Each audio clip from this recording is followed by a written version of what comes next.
Hi, Crime Junkie Jurors. Today is Monday, May 5th, and we just wrapped up with day 9 in Karen Read's second trial. Today, we wrapped up with the toxicologist testimony that started on Friday.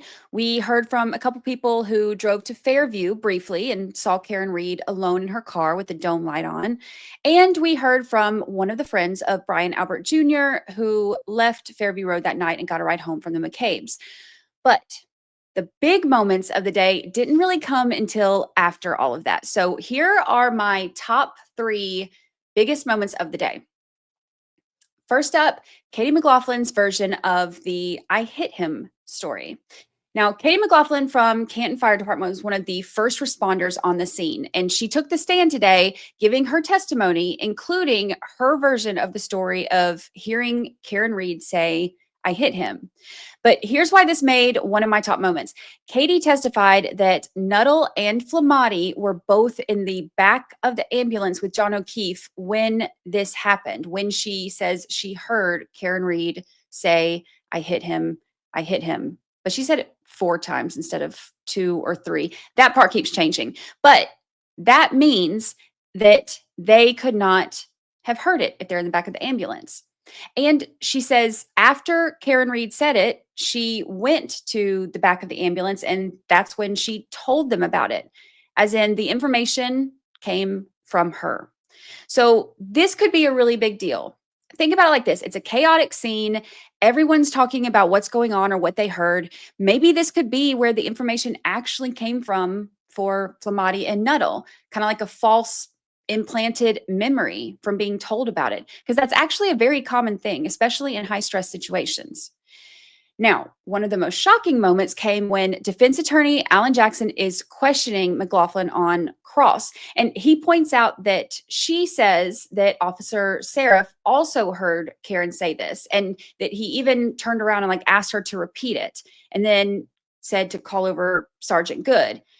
And of course, we know Seraph has actually denied hearing that. He said he never heard her say that. So when Jackson asks about this, the exchange between Jackson and Katie McLaughlin got a little bit heated. So take a look at this.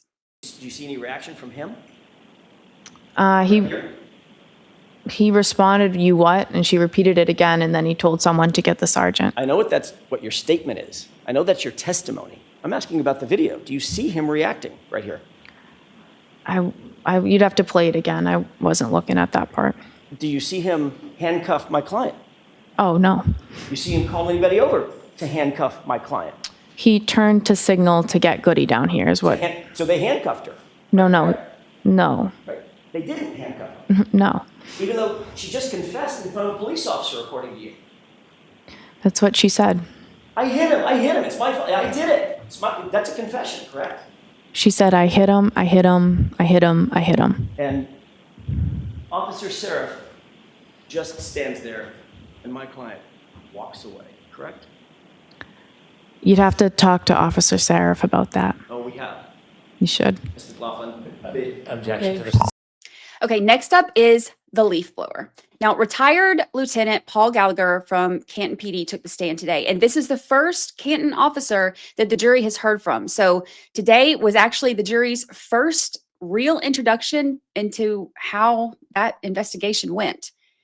Enter the leaf blower.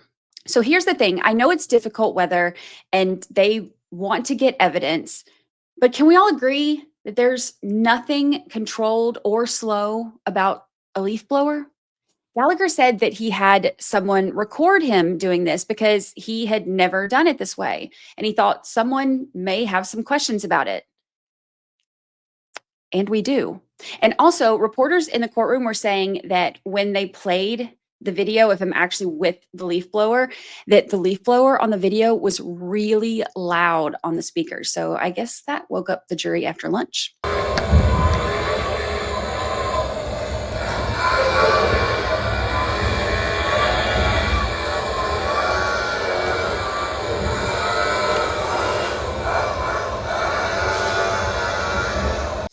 And my final, most shocking moments of the day, this one's kind of a 2-for-1. It's the evidence collection.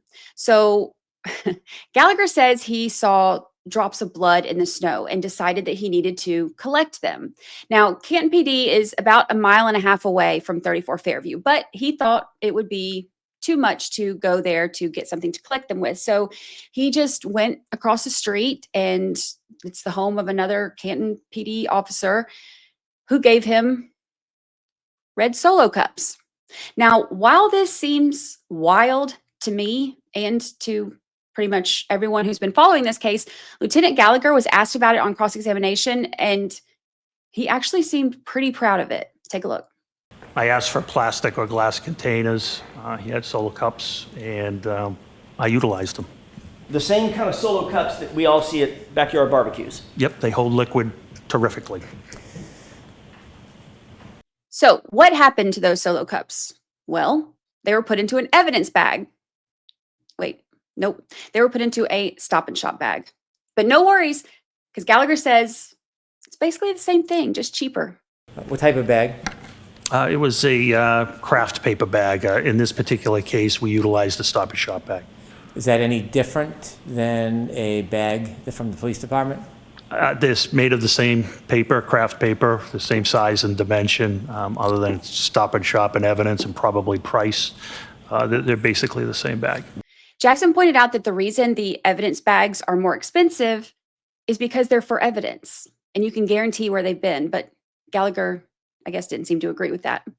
Now, there was a lot covered today, especially during Gallagher's testimony. Remember, this gives us the first glimpse at the investigation and the issues with how things were done. So if you want to check out the full testimony, it starts around the 5.5-hour mark in today's live stream. So make sure to take a look at that.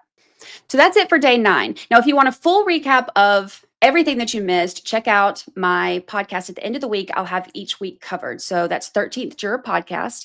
But that's it for the top moments today. But I want to know what yours were. So let me know in comments, what were your most shocking moments of the day? Now, Gallagher will be back on the stand tomorrow morning. His cross is not over yet. So join us live as we watch it and we chat and we react together. That'll be tomorrow morning at 9 right here on Crime Junkie Jury.